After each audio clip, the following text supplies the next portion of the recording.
अस्सलाम वालेकुम स्टूडेंट, कैसे हैं? ठीक है। अच्छा, आज हमारा तीसरा लेक्चर है। प्रीवियस लेक्चर में जो हमारे पास टॉपिक था वो क्या था? History of computer. उसमें हमने डिफरेंट हिस्ट्री को डिस्कस किया था, लाइक अबेकस कंप्यूटर से, पास्कल कंप्यूटर से, डिफरेंट कंप्यूटर्स की कैटेगरी थी, ई मार्क्स थे। एट द एंड हमारे पास जो करंटली कंप्यूटर यूज़ हो रहे हैं, लैपटॉप, टैबलेट, कमर्शियल्स कंप्यूटर जिन्हें कह सकते हैं, प्रोफेशनल लेवल पे यूज़ होते हैं, तो उन पर हमारा एंड हुआ था। वो हमारे पास क्या थी? हिस्ट्री थी कंप्यूटर की। आज हमारे पास लेक्चर जो है वो क्या है? Generation of computer. अच्छा, आज हम डिस्कस करेंगे कि कंप्यूटर की जनरेशन्स क्या क्या हैं। तो लेक्चर को काइंडली गौर से सुनिएगा। हमारे पास जनरेशन डिफरेंट हैं कंप्यूटर की। अब हम पहली जनरेशन को डिस्कस करेंगे, first generation of computer. First generation जो है वो हमारे पास डेवलप हुई थी 1942 टू 1955। कब कब डेवलप हुई थी? 42 टू 55 में। अच्छा, इसकी डेवलपमेंट में हमारे पास क्या था?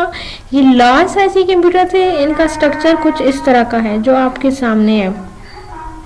उसके अलावा हमारे पास इनमें टेक्नोलॉजी प्रोसेसिंग थी, वैक्यूम ट्यूब्स थी, और इसके अलावा ये मैग्नेटिक ड्रम पे डिपेंड करते थे। डिफ़िकल्ट प्रॉब्लम्स था इनका। और क्या डिफ़िकल्ट प्रॉब्लम्स था कि इनमें प्रोग्रामिंग की सलूशन नहीं थी। बाकी इनमें मैग्नेटिक स्टेट्स डिपेंड होती थी जिस तरह इन स्ट्रक्चर्स में हैं। और ये क्या करते थे? लैंग्वेज असेंबली यूज़ करते थे। अब लैंग्वेज असेंबलीज कौन सी असेंबली होती हैं? जो लो लेवल लैंग्वेजेस होती हैं। अब लो लेवल लैंग्वेज वो वाली लैंग्वेज होती हैं जो कंप्यूटर को बाइनरी फॉर्म में डाटा ट्रांसफर करती हैं। तो फर्स्ट ऑफ ऑल जो हमारे पास है फर्स्ट जनरेशन का मेजर क्या चीज़ थी? ये 151 टू 59 एस्टेब्लिशमेंट टाइम पीरियड था, लार्ज साइज था, टेक्नोलॉजी प्रोसेसिंग थी, वैक्यूम ट्यूब था, एंड स्लो टेक्नोलॉजी थी इसे। अच्छा, अब हमने ये तो देखा कि फर्स्ट जनरेशन में क्या क्या कैटेगरीज थी। अब हम उसके देखते हैं एडवांटेज। एडवांटेज में क्या है कि वैक्यूम ट्यूब हमारे पास इलेक्ट्रॉनिक कंपोनेंट्स पे डिपेंड करती है। अब वो इलेक्ट्रॉनिक्स कंपोनेंट्स जो है वो डिजिटल कंप्यूटर्स हैं। वो कौन से कंप्यूटर्स हैं? डिजिटल कंप्यूटर्स हैं। तो उन डिजिटल कंप्यूटर में जो डाटा कैलकुलेट होता है वो बेसिकली मिली सेकेंड्स में है। डाटा किस में कैलकुलेट होता है? मिली सेकेंड्स में। तो एडवांटेज को फॉलो करते हुए हमारे पास नेक्स्ट चीज़ है इसी की डिसएडवांटेज। हर चीज़ के हमारे पास एडवांटेज होते हैं, डिसएडवांटेज। जो हमारे पास फर्स्ट जनरेशन थी उसका एडवांटेज था कि हमारे पास मिली सेकेंड में डाटा कैलकुलेट होता है और वो work as a digital computer है। अच्छा, इसका डिसएडवांटेज क्या है? ये लार्ज साइज है, यानी इनको हीटेड बहुत ज़्यादा होते हैं एक तो, दूसरा इनका साइज बहुत ज़्यादा लार्ज होता है। इनमें हमारे पास 1000 ऑफ वैक्यूम्स अटैच होते हैं। 1000 ऑफ वैक्यूम जब हमारे पास अटैच होते हैं तो जाहिर सी बात है वो हाई लेवल की हीटेड जनरेट करते हैं। इसके अलावा हमारे पास इनका जो डाटा को स्टोर करने के लिए जो सेविंग एरियाज होती हैं, मेमोरीज होती हैं, लिमिटेड होती हैं, उसकी हाई कैपेबिलिटीज़ नहीं होती। ये डाटा को लेस फैसिलिटी प्रोवाइड करती हैं स्टोर करने के लिए। तो इसका ड्रॉबैक है ये सबसे मेजर कि एक तो ये हाई हीटेड होते हैं, दूसरा ये है कि ये डाटा को आला तरीके से हाई क्वालिटी प्रोड्यूस करके स्टोर नहीं कर सकते। ये रही हमारे पास फर्स्ट जनरेशन। अभी हम डिस्कस करते हैं कंप्यूटर की सेकंड जनरेशन। सेकंड जनरेशन में हमारे पास है, ये हमारे पास जनरेशन एस्टेब्लिश हुई थी 1955 टू 1964। कब एस्टेब्लिश हुई थी? 1955 टू 64। अच्छा, ये हमारे पास ट्रांजिस्टर्स कंप्यूटर थे। कौन से कंप्यूटर थे? जो ट्रांजिस्टर्स कंप्यूटर है। अच्छा, इन कंप्यूटर्स की शक्ल सूरत कुछ इस तरह से है जिस तरह इमेज में दिखाई जा रही है। अच्छा, सबसे पहले ये क्या था कि ये ट्रांजिस्टर्स कंप्यूटर थे। इसके अलावा ये बाइनरी मशीन के तौर पे काम करते थे। बाइनरी लैंग्वेज या असेंबली लैंग्वेज लेक्चर के स्टार्ट में अभी प्रीवियस फर्स्ट जनरेशन में डिस्कस हुई है कि हमारी सिंबॉलिक लैंग्वेज होती है। एक ऐसी लैंग्वेज होती है जो डाटा को 0 और 1 की फॉर्म में स्टोर करती है, और कंप्यूटर की बेसिकली यही लैंग्वेज होती है। बाकी ये हाई लेवल लैंग्वेज को भी सपोर्ट करता है। हाई लेवल लैंग्वेज में अब ये 2 लैंग्वेज को एट अ टाइम सपोर्ट करता है। या ये फोटोन को स्टैंड करता है, फार्मूला ट्रांसलेशंस को, या ये कोबल COBL का होती है हमारे पास कॉमन ओरिएंटेड लैंग्वेज, ये उसको भी सपोर्ट कर सकता है। बाकी इसमें ट्रांजिस्टर्स लगे होते हैं और हर ट्रांजिस्टर जो डाटा को फॉरवर्ड करता है वो 32,000 पर बिट्स पे करता है। कितने बिट्स हैं? 32,000। बाकी इसमें 5 कार्ड लगे होते हैं और ये यूज होते हैं CDC में एंड IBM हमारी इंटरनेशनल बिजनेस मशीन की टेक्नोलॉजी और CDC हमारी नॉर्मल टेक्नोलॉजी है कम्पैक्ट डिस्क की। अब हम सेकंड जनरेशन की एडवांटेज देखते हैं। फर्स्ट जनरेशन हमारे पास लार्ज कंप्यूटर थे, लेकिन सेकंड जनरेशन हमारे पास स्मॉल साइजेस कंप्यूटर हैं, जहाँ पे हमारे पास लेस एनर्जी होती है। और यहाँ भी हमारे पास डिफरेंट डिवाइसेस भी अटैच होती हैं, लाइक मैग्नेटिक डिस्क हो सकती हैं, प्रिंटर हो सकती है ना, तो जितनी भी फेरिफाइड डिवाइसेस हैं, लाइक आउटपुट को फॉरवर्ड करने के लिए होती है, वो डाटा स्टोर करने के लिए हैं, USB वगैरह भी इसमें अटैच हो सकती हैं, टैब ड्राइव एक्सेट्रा। अब हम देखते हैं इसका डिसएडवांटेज। अच्छा, डिसएडवांटेज हमारे पास क्या है कि ये हमारे पास एयर कंडक्टिंग होते हैं। जब हमारे पास एयर कंडीशंस पे वॉल्यूम को रिक्वायर करते हैं तो वो हमारे पास भी हीट प्रोडक्ट करते हैं। हीट की प्रोडक्शन की वजह से हमारे पास यहाँ पे ये केस जो है वो कॉस्टली पड़ जाता है। और इसके अलावा ये पंच कार्ड को यूज़ करते हैं इनपुट के लिए। इनपुट देने के लिए इसके पास कीबोर्ड या माउस की डिवाइसेस नहीं होते हैं। ये किसकी हेल्प यूज़ करते हैं? पंच कार्ड की, और इनका ये सबसे मेजर ड्रॉबैक है। नेक्स्ट है हमारे पास थर्ड जनरेशन। थर्ड जनरेशन हमारे पास कब अवेलेबल आई थी? 64 to 1975। अच्छा, ये हमारे पास क्या थी? स्मॉल सिलिकॉन डिस्क थी। कौन सी डिस्क थी? स्मॉल सिलिकॉन डिस्क थी। ये मैग्नेटिक डिस्क थी। इसके अलावा ये ऑपरेटिंग सिस्टम प्रोड्यूस करती थी। ऑपरेटिंग सिस्टम क्या होती है? हमारे विंडोज होती हैं। अब ये हमारे पास एक स्मॉलर रिजल्ट के तौर पे काम करती थी, और ये बेसिकली एक सिंगल चिप पे डिपेंड होती थी। किस पे डिपेंड होती थी? सिंगल चिप पे। अभी हम देखते हैं इसका स्ट्रक्चर। अच्छा, थर्ड जनरेशन के कंप्यूटर कुछ यूं थे। ये देखिए, हमारे पास एक सिंगल चिप है, ये हमारे पास कंप्यूटर्स हैं। अब देखिएगा, इसकी जो एग्जांपल है वो क्या है? IBM 370, IBM system 360। इसके अलावा ये लेस एनर्जी यूज करते हैं। इसमें IC कंटेंट्स होते हैं। अब IC हमारे पास SC इलेक्ट्रॉनिक प्रोडक्ट डिवाइस है जो 1000 ऑफ ट्रांजिस्टर फॉरवर्ड करती हैं। और IC में हमारे पास 1/4 के स्क्वायर इंचेस होते हैं। हमारे पास फर्स्ट जो IC इन्वेंटेड हुआ था वो 1961 में हुआ था। हमारे पास फर्स्ट IC कब इन्वेंटेड हुआ था? 1961 में। इसके अलावा इसमें कीबोर्ड और माउस यूज होते हैं इनपुट के लिए। ये इंटीग्रेटेड सर्किट होता है इसमें। जहाँ भी हमने प्रीवियस जनरेशन पढ़ी थी तो वहाँ पे हमारे पास 5 कार्ड यूज होते थे इनपुट के लिए, लेकिन नहीं, हमारे पास थर्ड जनरेशन में इनपुट के लिए कीबोर्ड और माउस यूज होते हैं। उसके अलावा ये प्रोड्यूस करते हैं less heat as compare to previous version. ही हमारे पास प्रीवियस में हाई हीटेड कंप्यूटर थे क्योंकि वैक्यूम ट्यूब पे डिपेंड करते थे। और पिछला हमारे पास जो सेकेंड जनरेशन थी वो ट्रांजिस्टर भी थी, लेकिन थर्ड हमारा IC पे है तो IC में हमारे पास लेस हीटेड कंप्यूटर्स होते हैं। बाकी स्पीड बेटर है डाटा कैलकुलेट करने के लिए। इसकी स्टोरेज जो है वो गुड है, लेकिन लेस एक्सपेंसिव है। जब तक वो लेस एक्सपेंसिव है वो हाई डाटा स्टोर नहीं करती, लेकिन एवरेज डाटा वो ऑलमोस्ट स्टोर कर सकती हैं। अब वो डाटा किसी भी फॉर्म में हो सकता है, ऑडियो भी हो सकती हैं, वीडियोस भी हो सकती हैं। डाटा तो टेक्स्ट फॉर्म में भी हो सकता है, डाटा तो डिफरेंट वर्जन में होता है, कोई भी उसकी कैटेगरी हो सकती है।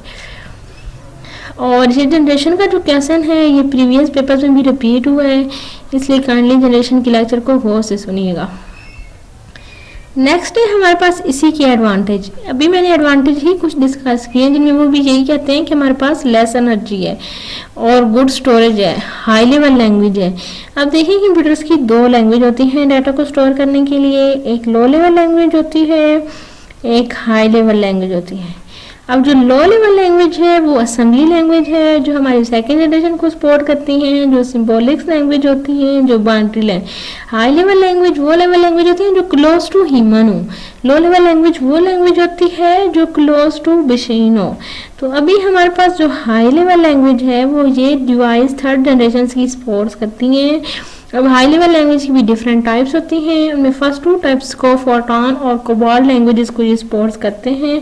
अब असेंबली लैंग्वेज भी लो लेवल लैंग्वेज की एक टाइप है जिसे सेकंड जनरेशन सपोर्ट करती है, लेकिन थर्ड जनरेशन का हमारे पास बेसिक कंप्यूटर जो है वो लो लेवल लैंग्वेज में होता है और वो क्लोज टू मशीन होता है। बेसिकली कंप्यूटर में मशीन लैंग्वेज ही यूज होती है, बाइनरी लैंग्वेज जिसे हम कह सकते हैं।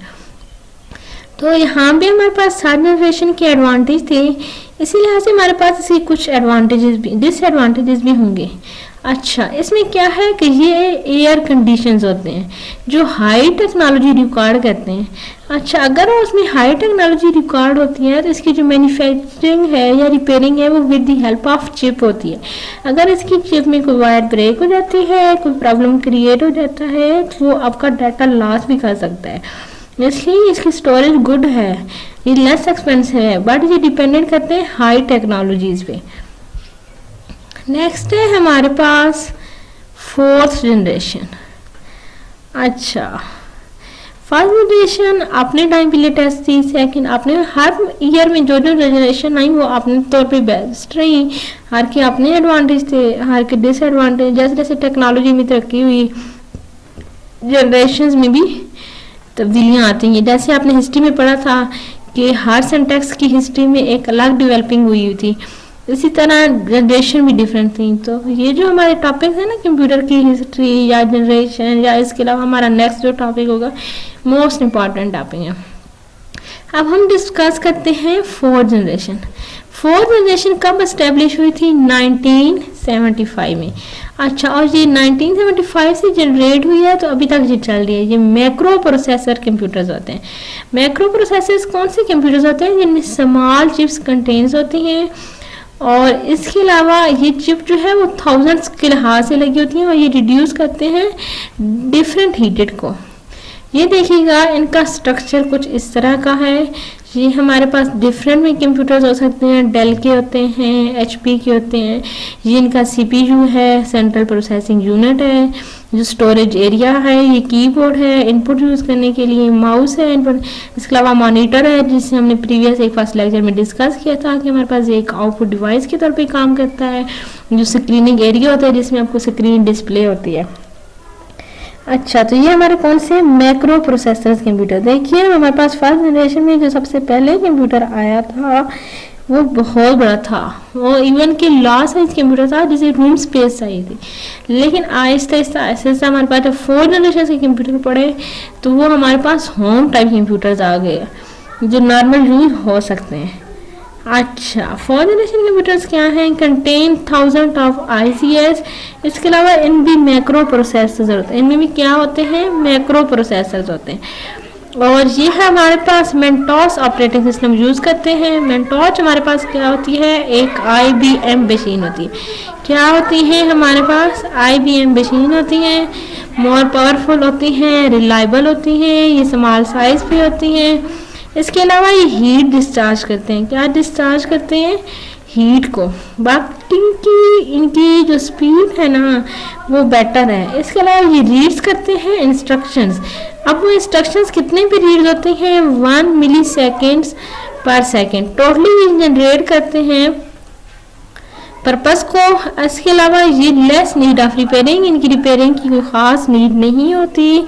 अच्छा, ये हमारे नॉर्मल यूज़ होने वाले कंप्यूटर्स होते हैं।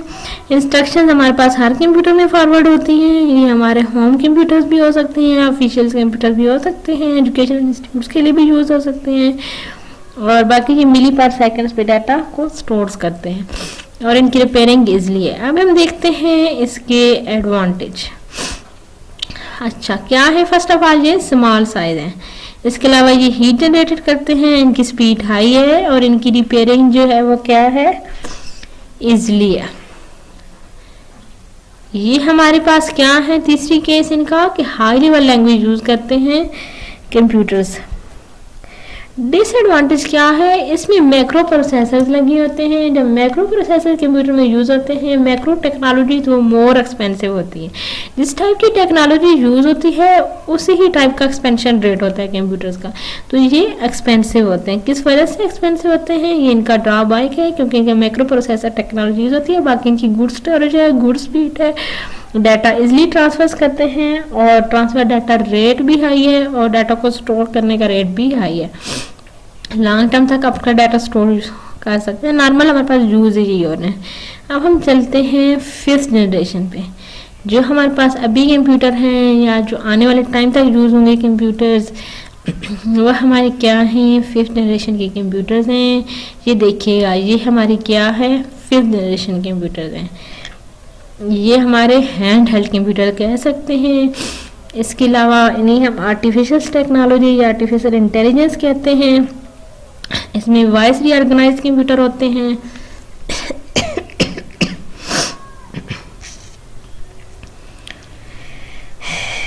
ये हमारे पैरेलल प्रोसेसिंग होते हैं। इसके अलावा इनमें क्वांटम कंप्यूटर्स होते हैं, नॉन टेक्नोलॉजी यूजेस होती हैं हमारे पास। ये चेंज होते हैं face of computer in years to come, यानी कि इनकी जो डायरेक्शंस है ना, ये एलसीडी पे भी डिपेंड होती हैं मॉनिटर्स की। सी आरटीबी ये हर ईयर में चेंज होती हैं। इसे हम जो है वो आर्टिफिशियल टेक्नोलॉजी कहते हैं या आर्टिफिशियल कंप्यूटर कहते हैं। हमारे पास इनमें जो प्रोसेसिंग होती है वो पैरेलल होती है एंड हाई लेवल होती है। इसके अलावा वॉइस रीऑर्गेनाइजेशन सिस्टम होते हैं या वीडियो कॉन्फ़िगरेशन। वॉइस रीऑर्गेनाइजेशन या वीडियो कॉन्फ़िगरेशन क्या होती हैं, जिनमें हमारे पास voice to voice data forward हो जाता है। वो डिफरेंट प्रोसेस के थ्रू हो सकते हैं। स्काइप एप्लीकेशंस होती हैं, व्हाट्सएप एप्लीकेशन होती हैं, सोशल मीडिया की होती हैं, एफबीज होती हैं, फेसबुक वगैरह की। उसी वीडियो कॉन्फ़िगरेशन भी सेम होती है, लेकिन हमारे ये करंटली यूज़ होने वाले कंप्यूटर हैं, ये लेटेस्ट टेक्नोलॉजी है। अब देखिएगा इसमें जो माउस यूज़ हो रहा है ये हमारा वायरलेस माउस है। अब माउस जो वायरलेस माउस होते हैं वो उनमें एक छोटा सा जो है ना वो पंच कार्ड होता है जो सिस्टम में लग जाता है और वो डाटा को कर्सर से मूव करता रहता है। इसके अलावा हमारे पास दूसरे पुराने वाले माउस है जिनमें केबल्स लगी होती हैं, तो वो मैक्सिमम पिछली यूएस अभी भी वो यूज़ हो रहे हैं, लेकिन प्रीवियस जनरेशन में वो डेवलप हुए थे। अभी जो लेटेस्ट टेक्नोलॉजी हमारे पास हुई है 5th जनरेशन में, ये हमारे पास वायरलेस माउस यूज़ हो रहा है। बाकी आपको इसकी मैं मज़ीद स्ट्रक्चर दिखाती हूँ। ये देखें लैपटॉप है, इसकी ये डिस्क की स्पेस है, सीडी यूज़ हो रही है, इसमें डीवीडी जो है ना फंक्शन परफॉर्म कर रही है। ये हमारी अपकमिंग टेक्नोलॉजी कह सकते हैं या अभी करंटली टेक्नोलॉजी कह सकते हैं। तो ये हमारी 5th जनरेशन है। ये लार्ज इंटीग्रेटेड सर्किट्स होते हैं और इसके अलावा इनमें आर्टिफिशियल टेक्नोलॉजी है। अच्छा, यहाँ पे जो डाटा स्टोर होता है वो अनलिमिटेड होता है और किस पे होता है, रैम में। देखिए आपको ये लैपटॉप का स्ट्रक्चर नज़र आ रहा है, इसमें अब इंटरनल रैम लगी हुई है। आपने प्रीवियस जनरेशन देखी थी ना, उनमें सीपीयू वगैरह थे, तो उनमें सीपीयू में रैम्स लगी हुई थी। अब ये लैपटॉप है डेल कंप्यूटर है तो इसमें इंटरनल रैम लगी हुई है। अब ये रैम जो है, रैम की जो एब्रीवेशन है वो रैंडम एक्सेस मेमोरी है। ये डाटा को क्या कर रही है, स्टोर कर रही है। ये एक मेमोरी है, एक स्टोरेज एरिया है। सही हो गया। तो ये देखिएगा हमारे पास 5th जनरेशन के कंप्यूटर लैपटॉप्स भी हैं, टैबलेट्स भी हैं, इसमें नोटबुक कंप्यूटर भी हैं, एलसीडीज भी हैं, हैंडल कंप्यूटर्स भी हैं, लाइक मोबाइल एप्लीकेशन जो वर्क्स कर रहे हैं। तो एट द एंड में फिर भी आपसे ये कहूँगी कि हमारा जो आज वाला टॉपिक था वो क्या था, टोटली जनरेशन्स पे था कि 1st जनरेशन में कैसे कंप्यूटर हमारे पास आए, फिर 2nd, 3rd, 4th, 5th हमारे पास कंप्यूटर की टोटली 5 जनरेशन है। हर जनरेशन को हमने सेपरेट डिस्कस किया है और आप काइंडली इस लेक्चर को गौर से देखिएगा। इंशाल्लाह जो हमारा नेक्स्ट लेक्चर होगा वो कैटेगरीज होंगी कंप्यूटर की। अच्छा, आप कंप्यूटर की डिफरेंट कैटेगरीज होती हैं, सुपर कंप्यूटर होते हैं, मेन फ्रेम कंप्यूटर होते हैं, मैक्रो कंप्यूटर, ये सारे इंशाल्लाह मैं आपसे ना नेक्स्ट लेक्चर में डिस्कस करूँगी। तो काइंडली लेक्चर जो है ना वो गौर से देखा करें, तो आपको जो है वो फाइनल ईयर पेपर में प्रॉब्लम नहीं बनेगा। हर लेक्चर में मैं आपको फाइनल ईयर के क्वेश्चनिंग पेपर्स भी एंड पे डिफाइन करती हूँ। प्रीवियस हिस्ट्री मैंने आपको बताया था कि अबैकस का क्वेश्चन फाइनल के लिए बहुत इंपॉर्टेंट है। अब ये नहीं कि आपने इसी को देखना है और बाकी छोड़ देने हैं, देखने तो आपने सारे ही हैं। और जहाँ पे आपके पास 5th generation and 3rd generation most important है। सारे लेक्चर को गौर से देखा करें, लेकिन जिस पॉइंट को हाईलाइट किया जाता है काइंडली उसे डिटेल में देख लिया करें। Thanks a lot. अल्लाह हाफिज़। मिलते हैं इंशाल्लाह नेक्स्ट लेक्चर में।